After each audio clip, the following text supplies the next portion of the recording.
कुठे आहे तुमची मराठी शाळा? म्हणजे काय शाळेला नाव गाव आहे की नाही? आमच्या शाळेचे नाव आहे नूतन ज्ञान मंदिर कनिष्ठ महाविद्यालय कल्याण पूर्व. म्हणजे तीच ना ती टेकडीवरची शाळा? हो हो, ती टेकडीवरची शाळा.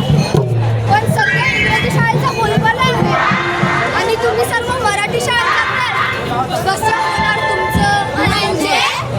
म्हणजे सध्याच्या कॉम्पिटिशनच्या युगात तुम्ही सर्व मागे राहणार.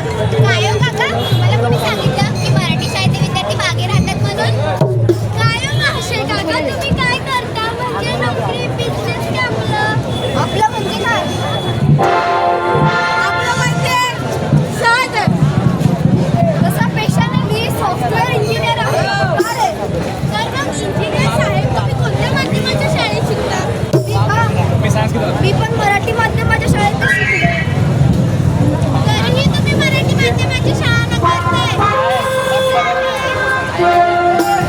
मराठी आपली मातृभाषा आहे आणि आपल्या मातृभाषेच्या शिक्षणाचा आपल्याला गर्व असायला हवा.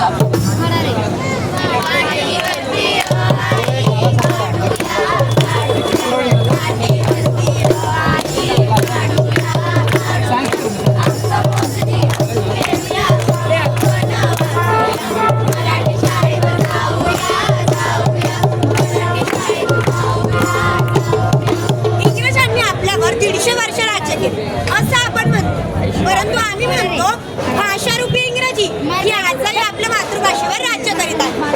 इंग्रजांनी त्या काळी इंग्रजी माध्यमाच्या शाळा सुरू केल्या. त्याचे कारण माहीत आहे का तुम्हाला? इंग्रजांना लिखापडीची कामे करण्यासाठी कारकून हवी होती. त्यांनी इंग्रजी जाणणारे कारकून तयार केले. आणि या कारकुनांना समाजात एक वेगळा दर्जा प्राप्त करून दिला. आणि मग आपले लोक त्याला बोलले आणि त्यांना वाटू लागले इंग्रज शिकले म्हणजे आम्ही साहेब जय गणराय झालो. मी तर म्हणतो, त्या काळात ज्योतिबा फुले आणि सावित्रीबाई फुले यांनी शिक्षणाचा प्रचार आणि प्रसार केला.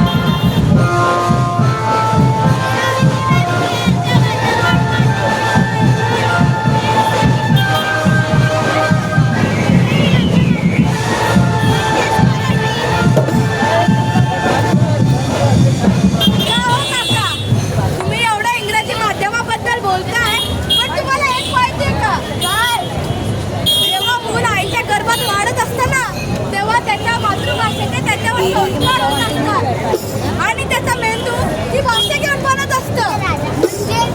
म्हणजे बाळ जन्माला येण्याआधीच त्याला त्याची मातृभाषा माहिती असते. अच्छा.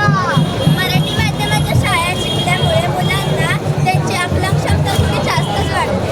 केंद्र सरकारच्याही मातृभाषेतील शिक्षणाचे महत्त्व पटल्यामुळे प्राथमिक शिक्षण हे मराठीतच होणार आहे. मराठी भाषेतून शिक्षण घेतल्यावर मुलांना किती फायदे होतात त्याचा तुम्ही विचार केला आहे का? नाही ना. तर बघा, मराठी आपली मातृभाषा आहे. मग तुमचं मूल मराठी शाळेत गेल्यावर त्याचं समाज कौशल्य सुधारेल. इंग्रजी माध्यमात शिकल्यावर ना धड इंग्रजी बोलता येईल आणि ना धड मराठीही. हा हा, म्हणजे तेच ना.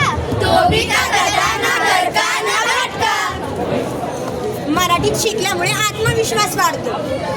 इंग्रजी शिकल्यामुळे जरा सतत चुकायची भीती वाटते. मराठी माध्यमाची शाळा शिकल्यामुळे मुलांना स्वमूल्याची आणि सांस्कृतिक ओळखीची भावना वाढते. इंग्रजी शाळेत मात्र असे होते ते त्या शाळेची संस्कृती मुलांना लागू घालतात. म्हणजे बघा हा, त्यांच्या शाळेत मराठी प्रार्थना होत नाही, तर ते त्या धर्माच्या प्रार्थना घेतात. मराठी शाळेत शिकलेल्या मुलांचे समाज शिक्षण याच्यामध्ये भावनिक संबंध निर्माण होतात. इंग्रजी शाळांचे व्यवस्थापन असे संबंध कधी जुळूच देत नाही. इंग्रजी शाळा मुलांना फक्त सुशिक्षित करण्याचे कारखाने आहेत. इंग्रजी माध्यम आलिशानपणाला, सुविधांना, रंगरंगोटी असणाऱ्या भव्य इमारतींना